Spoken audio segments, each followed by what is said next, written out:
आज हम बात करेंगे कॉलम क्रोमेटोग्राफी की।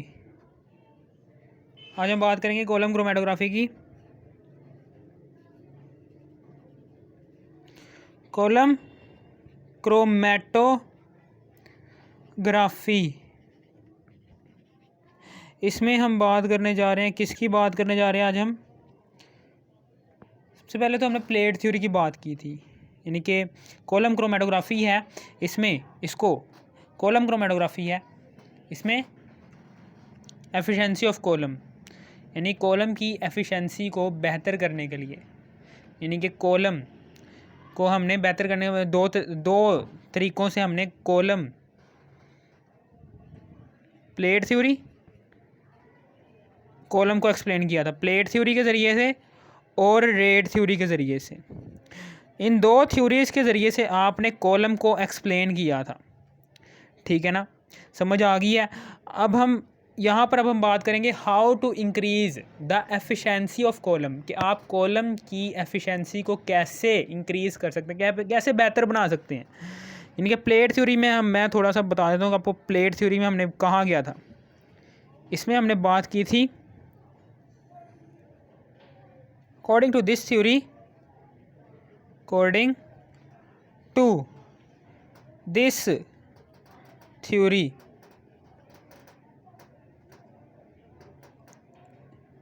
in column many number of theoretical plates exist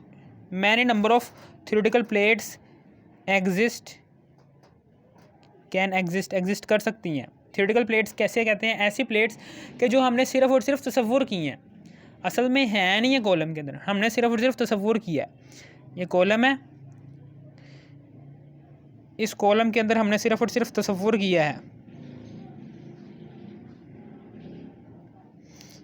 ये यहाँ पर ये प्लग है जो कि रेट ऑफ फ्लो ऑफ, जो कि control the rate of flow of mixture of components and, जो कि मिक्सचर के कंपोनेंट्स को कंट्रोल करता है। पहला कंपोनेंट आएगा मिक्सचर का, फिर हम रेट ऑफ फ्लो को कंट्रोल करवाएंगे, फिर हम बीकर को साइड पर रखेंगे, दूसरा बीकर लेंगे, उसमें मिक्सचर का दूसरा कंपोनेंट डालेंगे, फिर दूसरा बीकर साइड पर रखेंगे। इस तरीके से rate of flow of different components of mixture को कंट्रोल कर रहा होता है इन डिफरेंट बीकर्स में जब हम डाल रहे होते हैं उसके, और control the rate of flow of mobile face. और ये कॉटन है, जो रुई है, इसका काम क्या होता है, ये स्टेशनरी फेस को नीचे की तरफ नहीं आने देती। ये क्या है, ये स्टेशनरी, ये क्या है, इसके ऊपर एसिड वाश्ड सैंड है। ये ऐसी सैंड है कि जिसको हमने एसिड से पाक किया हुआ है, यानी कि एसिड से धोया हुआ है। ऐसी सैंड, एसिड वाश्ड सैंड, ऐसी सैंड कि जिसको हमने एसिड से धोकर इसमें सारी की सारी इम्प्योरिटीज जो सी हैं उसको गायब कर दिया, और यहाँ पर एसिड वाश सैंड आ गया। इसके ऊपर ही हमने स्टेशनरी फेज लिया हुआ है, यहाँ पर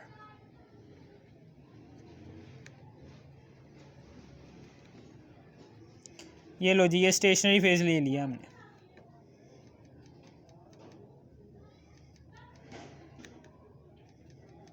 और इसी के ऊपर ही हमने एसिड वाश सैंड ले लिया।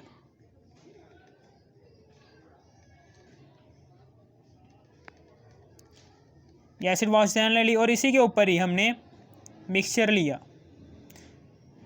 ये मिक्सचर है,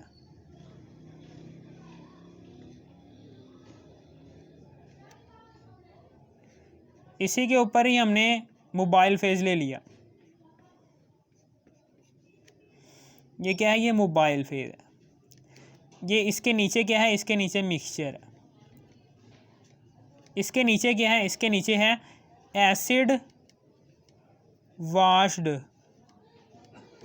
सैंड, और इसी के नीचे है जी स्टेशनरी फेज, ठीक है ना, समझ आ गई।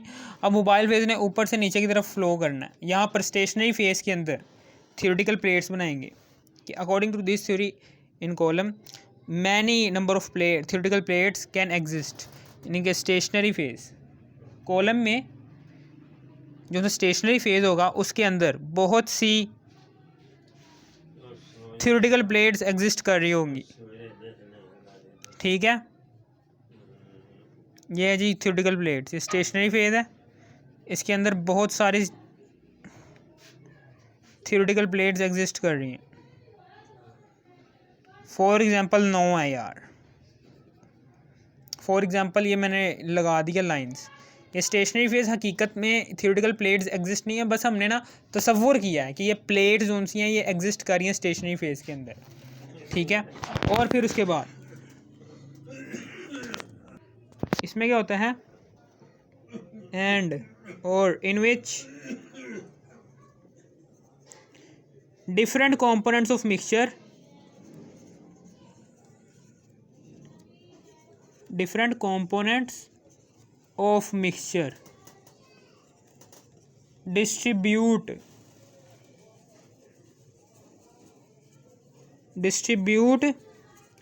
itself, अपने आप को डिस्ट्रीब्यूट करते हैं। In which different components of mixture, mixture के डिफरेंट कंपोनेंट्स उनसे होते हैं वो डिस्ट्रीब्यूट कर लेते हैं। डिस्ट्रीब्यूट इटसेल्फ बिटवीन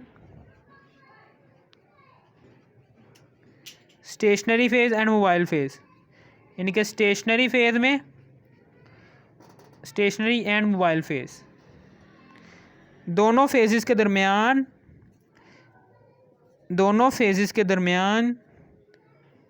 जो उनसे मिक्सचर के डिफरेंट कंपोनेंट्स हैं वो अपने आप को डिस्ट्रीब्यूट कर लेते हैं इन इक्विलिब्रियम। इसको हम कहते हैं प्लेट थ्योरी। ठीक है ना, और हमने प्लेट थ्योरी में बात की थी कि इसमें हमने बात की थी कि स्टेशनरी फेज जितना भी हमने एसिड वाश सैंड के ऊपर डाला है, एसिड वाश सैंड के ऊपर जितना भी हमने 2 एसिड वाश सैंड की लेयर है, इन दोनों के दरमियान जितना भी स्टेशनरी फेज फिल किया है, ये क्या ज़ाहिर कर रहा होगा, ये लेंथ ऑफ कॉलम को ज़ाहिर कर रहा होगा। ठीक है, समझ आ गई। और यहाँ से लेकर यहाँ तक यानी कि एक थ्योरेटिकल प्लेट की ऊंचाई को हम कहेंगे ये क्या है, ये h है। हाइट इक्विवेलेंट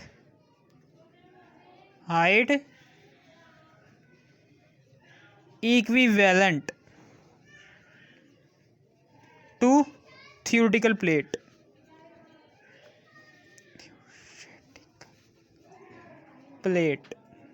कि जो सी हाइट है वो एक थ्योरेटिकल प्लेट के इक्वल है, height equivalent to theoretical plate.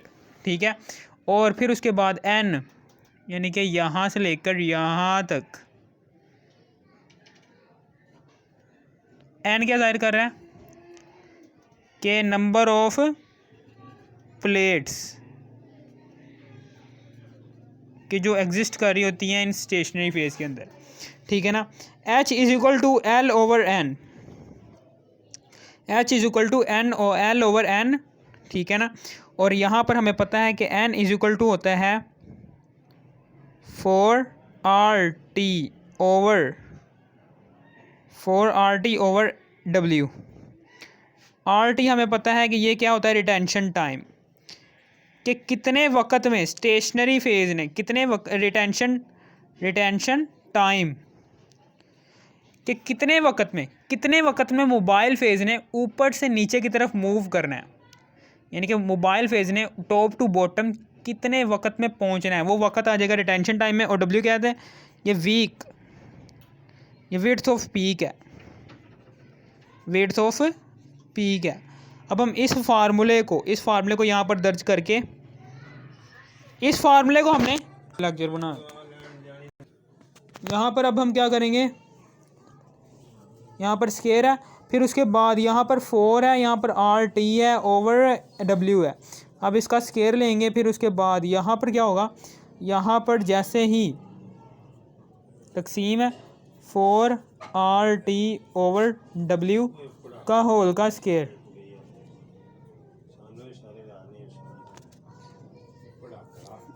यहाँ पर क्या होगा, L ओवर 4 का होल का स्केयर लेंगे, 16 आ जाएगा। ठीक है ना, और ये चीज़ जोन सी है, ये वाली चीज़ जोन सी है, ये वाली स्केयर 4 चुके 16 L के नीचे आ गया। इसको तकसीम करेंगे अब हम रिटेंशन टाइम ओवर W से, और फिर उसके बाद ये चूँकि अब इसका स्केयर भी लेंगे तो इसका स्केयर भी ले लेते हैं, ये लो। तो L/16 मल्टीप्लाई बाय W/RT का होल का स्केयर, ये फार्मूला हमारे पास H का एक और बन गया। ठीक है ना, समझ आ गई आपको यहाँ पर। अब हम यहाँ तक हमने सब कुछ बता दिया हुआ था। फिर उसके बाद हमने ये भी बताया था कि थियोरेटिकल प्लेट जो सी होती हैं ये असल में एग्जिस्ट नहीं कर रही होती स्टेशनरी फेज़ के अंदर, बस हमने अपनी आसानी के तौर पर स्टेशनरी फेज़ के अंदर समझा होता है कि भाई इतनी थियोरेटिकल प्लेट्स एग्जिस्ट कर रही हैं। ठीक है, समझ आ गई, इतनी तो समझ आ गई होगी। फिर उसके बाद मैंने यहाँ पर इतना तो मैंने आपको समझा ही दिया, इतना मैंने आपको समझा दिया था। फिर उसके बाद मैंने ये भी कहा था कि theoretical plates for example theoretical plates यहाँ पर exist, number of theoretical plates यहाँ पर एग्जिस्ट कर रही हैं। फॉर एग्जांपल यहाँ पर theoretical plates, for example 9 theoretical plates हैं, 9 थियोरेटिकल प्लेट्स एग्जिस्ट कर रही हैं इस कॉलम के अंदर। वो सारी की सारी 9 थियोरेटिकल प्लेट्स बना ली हैं। ठीक है ना, समझ आ गई। और इन थियोरेटिकल प्लेट्स के अंदर ही सबसे ऊपर आ जाएगा मिक्सचर का एक कंपोनेंट, और मिक्सचर का दूसरा वाला कंपोनेंट सबसे नीचे आएगा। ठीक है ना, मैंने बातें बताई हैं। मिक्सचर के 2 कंपोनेंट्स हैं, वो दोनों के दोनों कंपोनेंट्स अपने आप को तकसीम कर लेंगे इन थियोरेटिकल प्लेट्स के अंदर। ठीक है ना, समझ आ गई। और अब हम बात करेंगे कि मिक्सचर के जो उनसे 2 कंपोनेंट्स हैं वो अपने आप को किस तरीके से थियोरेटिकल प्लेट्स के अंदर अपने आप को तकसीम कर रहे होते हैं। ठीक है ना, स्टेशनरी फेज़ ये है, और मोबाइल फेज़ चूँकि ये अब ऊपर नहीं रहा, इसने मिक्सचर के 2 कंपोनेंट्स को चूँकि ये नीचे ले आया है, मिक्सचर के दोनों कंपोनेंट्स को मोबाइल फेज़ नीचे की तरफ ले आया। मोबाइल फेज़ यहाँ पर एग्जिस्ट कर रहा होगा।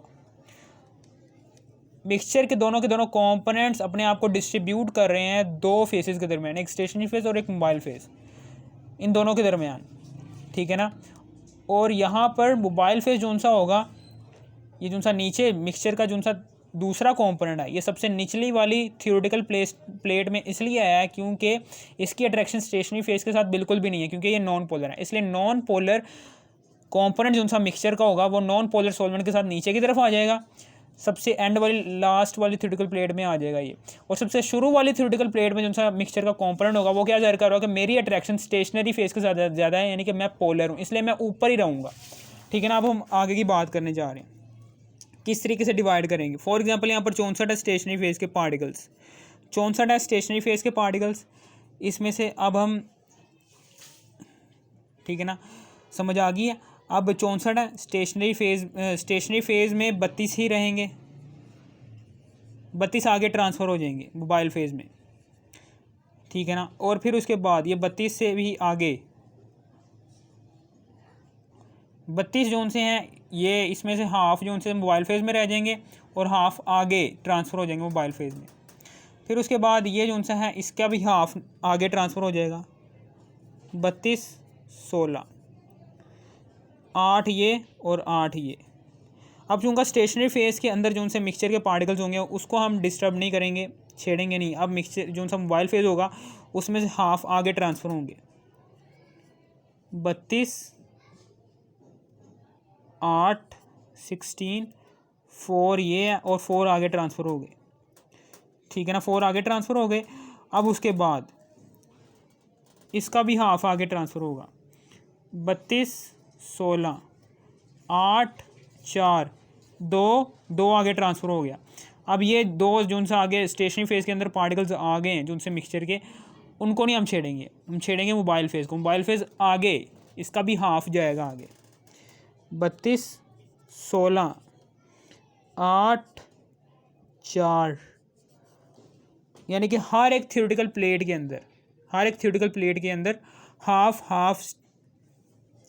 हाफ मिक्सचर के पार्टिकल जो उनसे होते हैं वो आगे की तरफ ट्रांसफ़र हो रहे हैं। ठीक है, समझ आ गई है। अब ये 2 है, इस 2 को छेड़ेंगे, ये वाले 2 को। ये 2 जो सा है इसमें से एक पार्टिकल जो सा है ऊपर मोबाइल फेज़ में रह जाएगा और एक मोबाइल फेज़ आगे ट्रांसफ़र हो जाएगा। एक मिक्सचर का पार्टिकल मोबाइल फेज़ में आगे ट्रांसफ़र हो जाएगा यहाँ पर, और इसका भी हाफ जो सा है आगे जाएगा। 32, 16, 8, 4, 2, 1, 0.5 ये और 0.5 आगे ट्रांसफ़र हो गया। फिर उसके बाद इसी का ही हाफ आगे ट्रांसफ़र होगा। 32, 16, 8, 4, 2, 1, 0.5, 0.25 और 0.25 और फिर उसके बाद इसी का भी हाफ आगे ट्रांसफ़र। इस तरीके से जो सा मिक्सचर है, मिक्सचर के डिफरेंट कंपोनेंट्स अपने आप को डिस्ट्रीब्यूट कर रहे हैं in stationary phase and mobile phase in each plate in equilibrium way of manner. ठीक है ना। हर एक प्लेट में हाफ पार्टिकल्स ही आगे की तरफ मूव कर रहे हैं। इसका मतलब क्या है कि इक्विलिब्रियम मेंटेन हो रहा है। ये बहुत ही इंपॉर्टेंट वर्डिंग है, ये भी याद रखनी है। अब उसके बाद थोड़ा रह गया बस। How to increase the efficiency of column. How to increase the efficiency of column, यानी कॉलम की एफिशिएंसी आप कैसे इंक्रीज कर सकते हैं इसकी बात। यानी कॉलम के अंदर कॉलम जो सा है उसके अंदर मिक्सचर के जो से कंपोनेंट्स हैं उनकी एफिशिएंसी को आप कैसे इंक्रीज़ कर सकते हैं।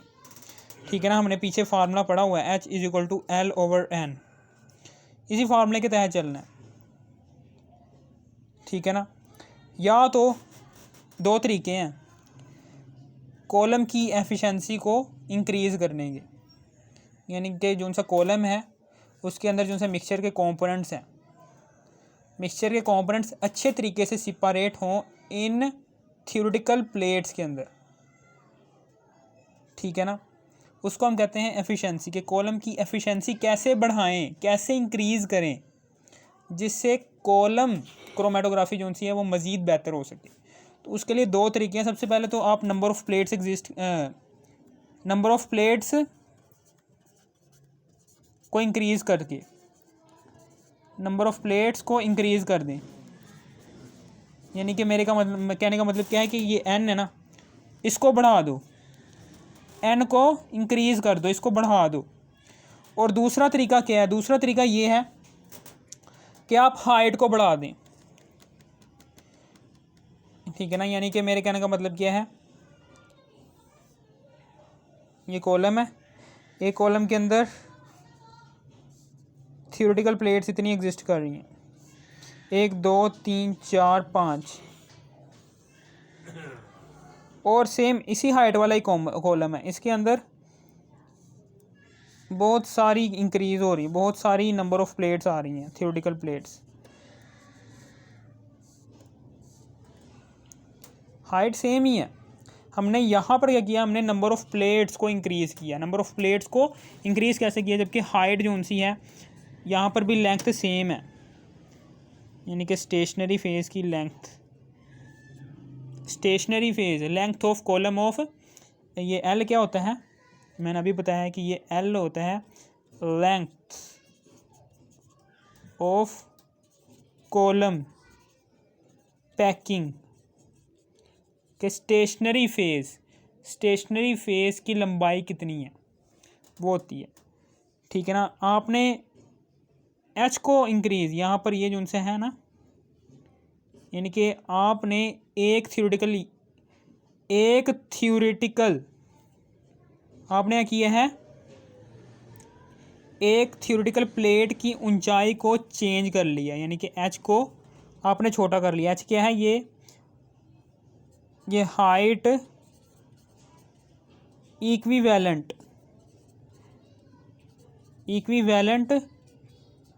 टू थ्योरेटिकल प्लेट, यानी कि थ्योरेटिकल प्लेट के इक्विवेलेंट है इसकी हाइट।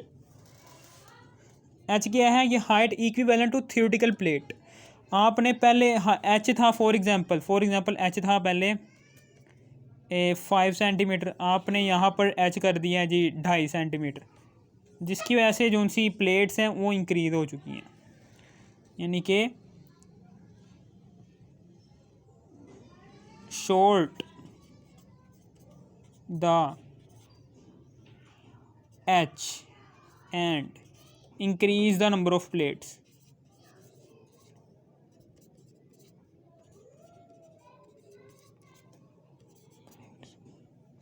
एक तो आप पहले यानी कि इन कॉलम की एफिशिएंसी को बेहतर बनाने का तरीका ये है कि आपने पहले प्लेट, फॉर एग्जांपल मेरे दिमाग में आया जी 5 प्लेट लेते हैं, लेकिन बाद में फिर मेरे दिमाग में आता नहीं यार 10 प्लेट लेते हैं, चलो ये 10 प्लेट ले ली मैंने यहाँ पर। फिर उसके बाद क्या हुआ, 10 प्लेट ले ली, यानी कि पहले मेरे दिमाग में आया 5, लेकिन जैसे ही मैंने किताब खोली, किताब में मैंने पढ़ा, देखा कि भाई एफिशिएंसी कॉलम की बेहतर हो सकती है प्लेट्स, नंबर ऑफ़ प्लेट्स को बढ़ाकर, तो मैंने सबसे पहले हाथ ही 10 प्लेट्स ले ली। फिर उसके बाद मैंने मज़ीद पढ़ा कि भाई मज़ीद पढ़ा, मैंने को बुक में मज़ीद पढ़ा कि भाई हम ना एफिशिएंसी को मज़ीद बेहतर कर सकते हैं। फिर उसके बाद ये नंबर ऑफ़ प्लेट्स मैंने ले लिए। फिर उसके बाद मैंने अभी पढ़ा नहीं है, किताब नहीं अभी खोली, मैंने पहले हाथ ही 5 प्लेट ले ली हैं, 1 2 3 4 5।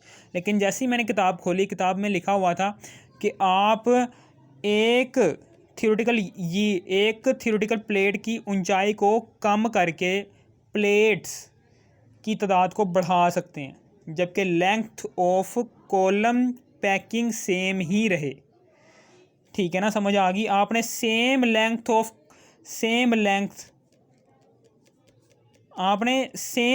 है, यहाँ पर लेंथ क्या है, सेम ही है, यहाँ पर भी लेंथ सेम है, लेंथ यहाँ पर भी सेम ही है, 5 है फॉर एग्जांपल, यहाँ पर लेंथ है फॉर एग्जांपल 1 मीटर है, इधर भी 1 मीटर ही है, लेकिन यहाँ पर 5 प्लेट्स ली थी। जैसे ही मैंने किताब खोली, मैंने देखा कि भाई यहाँ पर मैंने देखा कि आपने कॉलम की एफिशिएंसी को बेहतर करना है, जिसकी वजह से मिक्सचर के कंपोनेंट्स अच्छी तरीके से डिस्ट्रीब्यूट हो सकते हैं। तो मैंने किताब खोली, मैंने देखा कि भाई 5 प्लेट्स मैंने पहले से ही ले ली हैं। अब मैं अपनी एफिशिएंसी को, कॉलम की एफिशिएंसी को बेहतर करना चाहता हूँ, उसके लिए मैं क्या करूँगा, मैं हाइट ऑफ कॉलम यानी कि हाइट ऑफ कॉलम पैकिंग यानी कि इसकी एक थियोरेटिकल प्लेट की हाइट को कम करके अपनी नंबर ऑफ़ थियोरेटिकल प्लेट्स को बढ़ाऊँगा और अपनी कॉलम की एफिशिएंसी को बेहतर बना लूँगा। ठीक है ना, समझ आ गई ना? ये 2 तरीके। लेकिन इसका एक बहुत ही हैवी किस्म का साइड इफ़ेक्ट है, इसका बहुत ही हैवी किस्म का साइड इफ़ेक्ट है, वो ये है कि आप नंबर ऑफ़ प्लेट्स को इंक्रीज़ कैसे करें, यानी कि नंबर ऑफ़ प्लेट्स को आप बढ़ाएं कैसे, इस एच को चेंज कैसे करें, यानी कि एक थियोरेटिकल प्लेट की ऊंचाई को कम कैसे करें और कैसे कम करके हम थियोरेटिकल प्लेट्स की तादाद को पहले से ज़्यादा करें। यहाँ पर थियोरेटिकल प्लेट्स की तादाद है जी, फॉर एग्जांपल यहाँ पर थी 5 है, लेकिन यहाँ पर बढ़ाकर हाइट ऑफ यहाँ पर बढ़ाकर मैंने 11 कर दी है। हम कैसे करें एक थियोरेटिकल प्लेट की ऊंचाई को कम करके थियोरेटिकल प्लेट्स की तादाद को में इजाफा कैसे करें? ठीक है ना, ये बहुत बड़ा साइड इफ़ेक्ट है कि कैसे करें, ऐसा हो नहीं सकता। ये सिर्फ़ और सिर्फ आपके जहन, सिर्फ़ और सिर्फ ये एक प्लान ही है, एक जहन ही है, यानी कि एक थ्योरी है, एक थियोरेटिकल कैलकुलेशन है, ऐसा हो नहीं सकता। ये एक बस थ्योरी बनाई हुई है लोगों ने। और नंबर ऑफ़ प्लेट्स को हम कैसे इंक्रीज़ करें, यानी कि for example number of plates को कैसे इंक्रीज़ करें स्टेशनरी फेज़ के अंदर, ये भी नहीं मुमकिन है। बस ये 2 बातें जो उनसी हैं, ये 2 बातें ये सिर्फ़ और सिर्फ थ्योरी है, थियोरेटिकल कैलकुलेशन है, ऐसा हो नहीं सकता, ठीक है। ये बस सिर्फ़ और सिर्फ ना लोगों ने समझने के लिए, कॉलम की एफिशिएंसी को बढ़ाने के लिए लोग पहले आए, उन्होंने देखा कि कॉलम की एफिशिएंसी को आप ऐसे इंक्रीज़ कर सकते हैं, उन्होंने थ्योरीज़ दी। उन थ्योरीज़ में से ये थी 2 थ्योरीज़। इन दोनों थ्योरीज़ लोगों ने बना तो दी, इन 2 थ्योरीज़, लेकिन ये 2 थ्योरीज़ जो सी थी, इन दो थ्योरीज़ को जब आपने प्रैक्टिकली परफॉर्म करना चाहा तो प्रैक्टिकली परफॉर्म नहीं हो पाई, जिसकी वजह से आपकी एफिशिएंसी ऑफ कॉलम क्या होगी, इन दो थ्योरीज़ पर अवेलेबल नहीं होगी। ठीक है ना। अगर आपको इस वीडियो की ज़रा से भी समझ आ गई, इस वीडियो को कर दो लाइक और subscribe. Thanks for watching me.